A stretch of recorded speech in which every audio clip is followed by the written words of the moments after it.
Shalom Jemaat MCC BSD dan pemirsa yang Tuhan Yesus kasihi. Kita bertemu kembali dalam pemuritan Stretch Your Tent.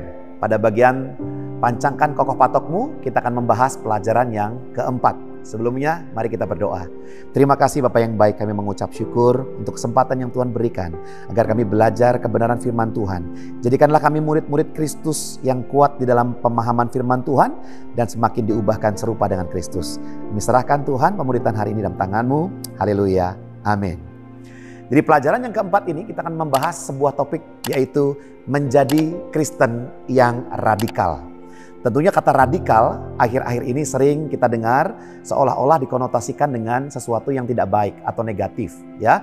Ada gerombolan radikalisme, ada sebuah tindakan radikalisme. Nah, tetapi menjadi Kristen yang radikal, kita bukan konsep yang negatif itu. Jadi apa definisi radikal? Saya meminjam sebuah istilah dari sebuah buku yang berjudul Being Radical for Jesus. Dikatakan radikal adalah bentuk keyakinan yang kuat kepada Tuhan sehingga mau membayar harga demi mempertahankan imannya walaupun kematian adalah harganya. Dengan kata lain, radikal di dalam Kristus diartikan kita punya iman keyakinan yang kuat kepada Yesus. Apapun masalah persoalan cobaan yang terjadi, sekali Yesus tetap Yesus. Ditambahkan lagi Matius pasal 10 ayat 22, firman Tuhan menegaskan dengan berkata, "Dan kamu akan dibenci semua orang oleh karena namaku, ya. Tetapi orang yang bertahan sampai pada kesudahannya akan selamat." Kita mungkin akan dibenci, akan dimusuhi. Kebenaran yang kita lakukan belum tentu disukai oleh banyak orang. Namun demikian, orang yang radikal di dalam Kristus, dia akan tetap melakukan kebenaran. Bukan hanya di awal saja, bukan hanya di pertengahan, tapi sampai akhir hidupnya dia tetap memegang kebenaran, melakukan kebenaran, bahkan tetap beriman di dalam Kristus walaupun nyawa taruhannya. Itulah radikal yang kita bahas saat ini. Nah, kemudian saya ingin sampaikan ada sebuah artikel yang saya baca. Ternyata menjadi radikal di dalam Kristus, kuat imannya, menjalani kehidupan Kristiani kita bersama dengan Tuhan, ada 3 hal yang bisa membuat seorang Kristen tidak lagi menjadi radikal. Yang pertama adalah pragmatisme, ya. Pragmatisme itu artinya menghalalkan segala cara, sebuah sikap yang mencari mudah, carinya untung, pokoknya menggampangkanlah, ya. Ya apapun caranya kita lakukan. Nah, orang yang radikal tidak akan melakukan hal itu. Yang kedua adalah sikap materialisme. Materialisme adalah bicara tentang yang penting adalah materi atau keuangan. Orang yang radikal walaupun dia tidak berlimpah-limpah dalam materi, tapi dia tahu yang dia kejar adalah Kristus, kebenaran, bukan materi. Yang ketiga adalah sikap hedonisme, yaitu mengejar kenikmatan, kesenangan daging saja. Nah, jika teman-teman, Bapak Ibu Saudara sekalian, dari 3 hal ini ada salah satunya, pragmatisme, materialisme, atau hedonisme, ada ragi-ragi ini dalam kehidupan kita, kita perlu buang jauh-jauh, karena ragi ini akan menjauhkan kita dari sikap radikal mengikut Kristus. Nah, berkaitan dengan radikal di dalam Kristus atau menjadi pribadi atau menjadi Kristen yang radikal, kita akan belajar dari Matius pasal 21. Anda bisa siapkan firman Tuhan, Matius pasal 21 ayat 12 sampai ayat ke-16. Saya akan memberikan sebuah pembelajaran radikal dalam hal apa? Apa yang dimaksud Kristen yang radikal? Bentuknya apa radikal itu? Nah, dari kisah ini saya akan memaparkan ada 3 hal yang perlu kita jalankan bersama-sama sebagai Kristen yang radikal.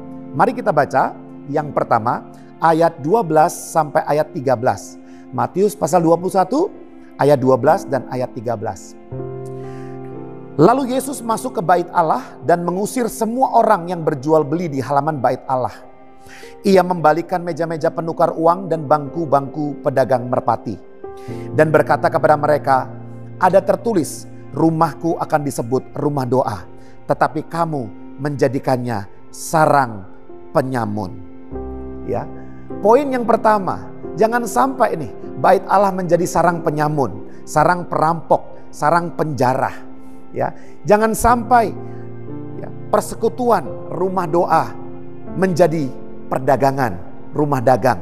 Jangan sampai cinta Tuhan menjadi cinta mamon. Yang terjadi saat itu adalah, ya kita tahu bahwa untuk orang-orang datang kepada bait Allah mereka perlu membawa korban. Ada merpati, mungkin domba. Sehingga ini mempermudah para peziarah atau justru mempersulit mereka. Yang terjadi ada praktek-praktek bisnis yang tidak benar. Ya, dikatakan domba yang kamu bawa tidak tahir, merpati yang kamu bawa tidak kudus, sehingga kamu harus beli domba merpati dari kami. Bait Allah mempunyai mata uang sendiri, sehingga mulai ada penukar uang. Uang dari daerah A harus ditukar terlebih dahulu. Nah, kalau konteksnya ini mempermudah peziarah, oke. Namun yang terjadi ini mulai menjadi ladang bisnis, sehingga orang-orang mulai ada materialisme di situ mulai masuk. Sehingga poin yang pertama, kita perlu radikal dalam hal apa? Radikal dalam persekutuan kita dengan Tuhan. Bait Allah adalah rumah doa, adalah sebuah tempat untuk bersekutu. Jangan sampai persekutuan kita dinodai dan berubah menjadi perdagangan. Jangan sampai rumah doa menjadi rumah dagang. Jangan sampai cinta Tuhan menjadi cinta uang. Saya ulang kembali lagi. Sehingga teman-teman, Bapak Ibu Saudara sekalian, mari kita menjadi Kristen yang radikal. Di dalam apa? Di dalam persekutuan. Jangan biarkan ragi-ragi pragmatisme, ragi-ragi materialisme, ragi-ragi hedonisme itu membuat hati kita tidak murni di hadapan Tuhan. Jadi kalau teman-teman berkata atau Anda berkata, radikal dalam hal apa ini? Radikal dalam hal bersekutu. Kita perlu terus-menerus bersekutu dengan Tuhan. Membaca firman-Nya tiap hari, berdoa, memuji, menyembah Dia. Itu yang perlu kita kedepankan. Ya, dari cerita ini kita bisa belajar sesuatu. Dikatakan apa? Dikatakan bahwa cinta rumah Tuhan menghanguskan aku. Ini berbicara apa? Apapun yang saya korbankan, apapun yang perlu saya tinggalkan, selagi tujuannya untuk saya bersekutu dengan Tuhan, saya akan lakukan. Saya Kristen radikal, saya tidak akan menukar persekutuan saya dengan Tuhan, rumah doa, perjumpaan saya dengan Tuhan, dengan apapun yang ada di dunia ini. Itu yang pertama. Yang kedua, mari kita baca ayat yang ke-14. Dikatakan, maka datanglah orang-orang buta dan orang-orang timpang kepada Yesus dalam bait Allah itu, dan mereka semuanya disembuhkannya. Saudara, menarik ya, dalam kondisi di mana Yesus melihat ada sebuah peristiwa yang tidak menyenangkan buat dia, peristiwa bukan hanya tidak menyenangkan, tetapi peristiwa yang tidak benar. Di dalam sebuah perasaan yang seperti itu, tapi luar biasa. Yesus ini radikal. Radikal dalam hal apa? Yang kedua, dalam hal pelayanan. Dia tidak menjadikan suasana hati yang tidak nyaman lalu berkata, sudahlah, nanti lagi lah, saya lagi gak mood pelayanan. Berapa sering dari kita berkata, saya gak mood pelayanan. Berapa banyak dari kita berkata bahwa saya lagi gak pengen melayani. Nah, Kristen yang radikal, dimanapun Anda berada, apapun yang Anda lakukan saat ini, situasi-situasi tidak menyenangkan apapun yang mendatangi kehidupan Anda, tapi itu tidak melunturkan keinginan Anda atau kesediaan teman-teman, Bapak Ibu Saudara sekalian, untuk tetap melayani Tuhan. Jadi saya ingin mengajar hari ini bahwa menjadi Kristen yang radikal itu yang pertama, kita fokus tetap memiliki persekutuan dengan Tuhan. Tidak menjadikan persekutuan itu menjadi sesuatu yang lain, tidak. Tidak menukar persekutuan dengan aktivitas yang lain, tidak.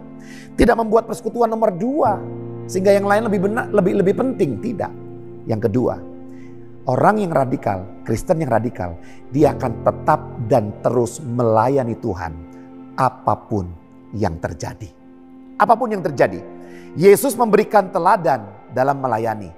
Ya, di tengah-tengah situasi yang seperti ini, ya, membalikan meja penukar uang, menghalau pedagang-pedagang yang dia mulai menodai tempat persekutuan dengan Tuhan menjadi tempat bisnis.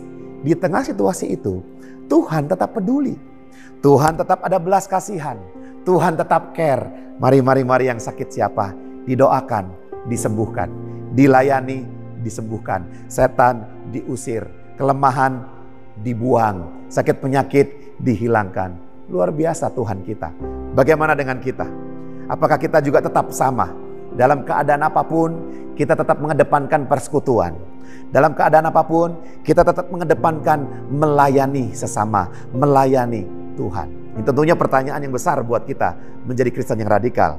Yang kedua, Yesus juga melayani di bait Allah. Bukan hanya dia memberikan teladan kepada kita, dia memberikan teladan, dia melayani di bait Allah, bahkan dia juga melayani di luar bait Allah. Jadi bicara tentang melayani, itu bicara tentang apa? Tentang dimanapun kita berada, kita tetap mempunyai sebuah kerelaan, kesungguhan, bahkan tanggung jawab.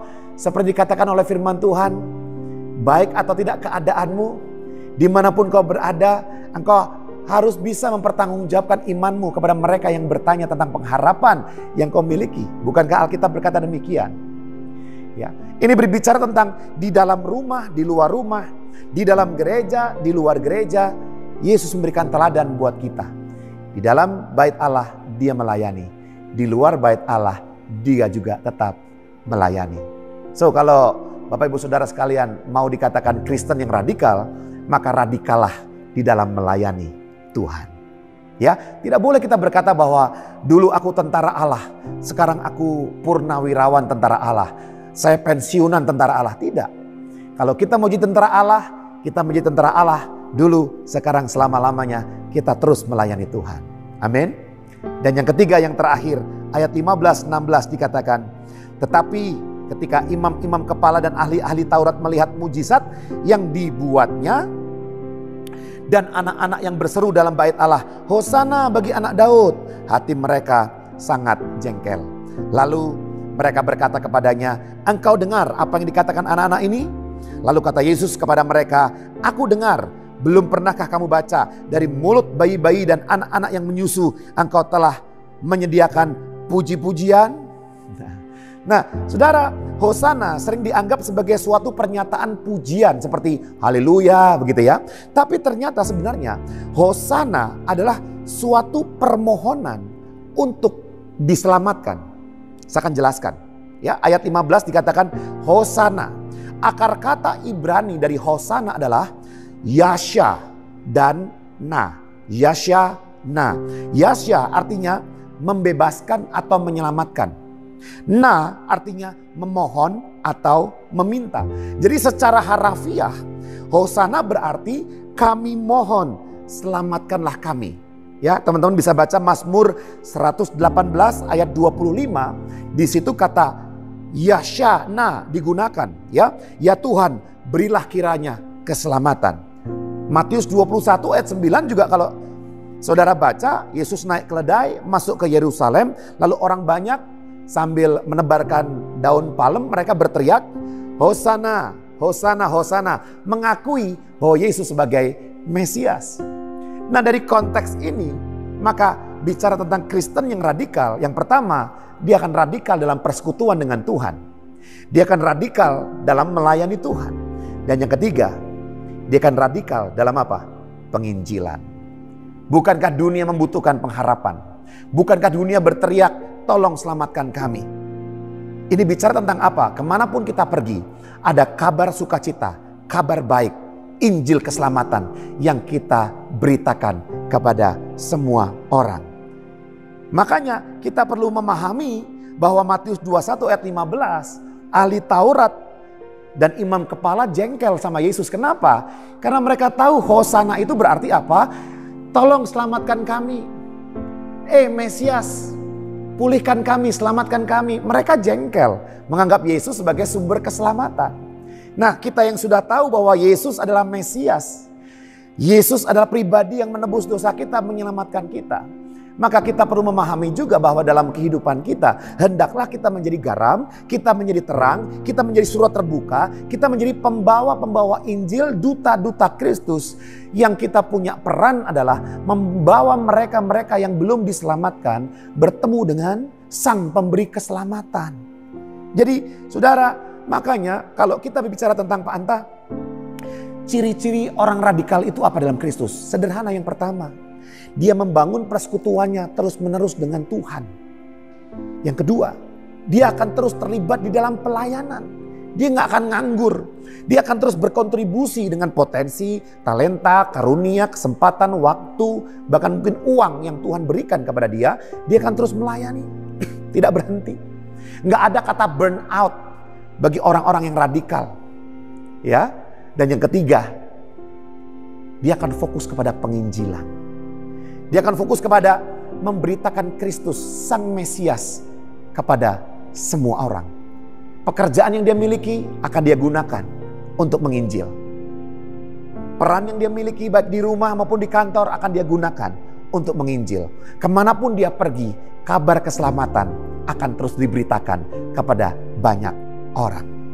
Bahkan kata Robert Coleman berkata, penginjilan bukanlah suatu tambahan pilihan hidup. Sekali lagi saya ulang, penginjilan bukanlah suatu tambahan pilihan hidup, tetapi penginjilan merupakan denyut nadi daripada hidup dan panggilan setiap jemaat. Jadi kesimpulannya ada 3 hal yang perlu dilakukan oleh Kristen yang radikal. Yang pertama, radikal dalam persekutuan dengan Tuhan. Yang kedua, radikal dalam melayani sesama. Dan yang ketiga, radikal dalam penginjilan kabar penyelamatan. Mari kita berdoa. Terima kasih Bapa yang baik, kami mengucap syukur untuk firman-Mu yang telah Kau sampaikan lewat hamba-Mu. Dan biarlah kami yang mendengarkan boleh menjadi Kristen yang radikal, di mana kami akan terus bersekutu dengan Tuhan apapun yang terjadi dalam kehidupan kami.